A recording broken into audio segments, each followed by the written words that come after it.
రాష్ట్రం అంతటా కూడా చాలా పెద్ద సమస్య గుడిబండలాగా తయారైంది. 22A ఏంటంటే ఎవరికి తెలియదు. నాకు తెలిసిన విషయం ఏంటంటే 22% is equal to Ponguleti Srinivas Reddy. ఇక అర్థమైంది అందరికి. 22A పెట్టాలి, పిలవాలి, బేరం చేయాలి. 10 ఎకరాలు ఉంటే 3 ఎకరాలు నాకు ఇచ్చేసేయాలి. అది దాని మీనింగ్ ఇవ్వాలి. 22% is equal to Ponguleti Srinivas Reddy. ఇది ఇలా రాష్ట్రం అంతటా నడుస్తుంది. ఇది వాస్తవం, నేను అంటలేను. ఇది నా సొంత కవిత్వం కాదు, మా దుబ్బాక కవిత్వం కాదు. ఇది మొత్తం రాష్ట్రంలో రంగారెడ్డి జిల్లాలో లబో దిబో మొత్తుకుంటారు. ఇది మామూలు విషయం కాదు. మొత్తం ఎన్నో అంశాలు దీనికి ముడిపడి ఉంటుంది.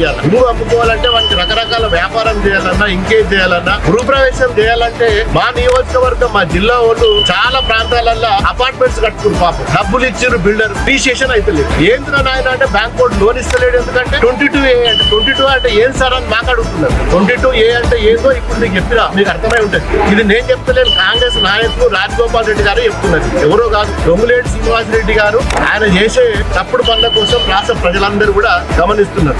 మరి ఇలా ముఖ్యమంత్రి గారు ఉన్నారు, దాన్ని సస్పెండ్ చేస్తున్నారు అధికారులను, ఎంఆర్ఓలను, ఆర్డీఓలను, పోలీసులను, డిఎస్ఓలను అవినీతి కింద అరెస్ట్ చేస్తున్నాడు. మరి పొంగులేటి శ్రీనివాసరెడ్డిని ఎందుకు అరెస్ట్ చేస్తలేడు? చాతనైతే లేదా? మరి ప్రభుత్వానికి సమాధానం చెప్పాలి. 5 సంవత్సరాల క్రితం 2020లో మరి ఆయన ఆస్తులు ఎంత, ఈ రోజు ఆస్తులు ఎంత అని రోజు పేపర్లు వస్తున్నది. పొంగులేటి శ్రీనివాసరెడ్డి గారు నాకు మంచి మిత్రుడు. మేము గతంలో కూడా పార్లమెంట్ సభ్యులు ఇద్దరం. ఇప్పుడు ఆయన రెవెన్యూ మంత్రి అయిండు. మరి ఆయన కంట్రిబ్యూషన్ ఏందో తెలంగాణకు మరి మంత్రి అయినప్పుడు కనీసం మరి ఇంత అవకాశం వచ్చినప్పుడు ఇలాంటి పనులు ఎందుకు చేయాలి? తప్పుడు పనులు ఎందుకు చేయాలని నేను నిలదీస్తున్నా, అడుగుతున్నా.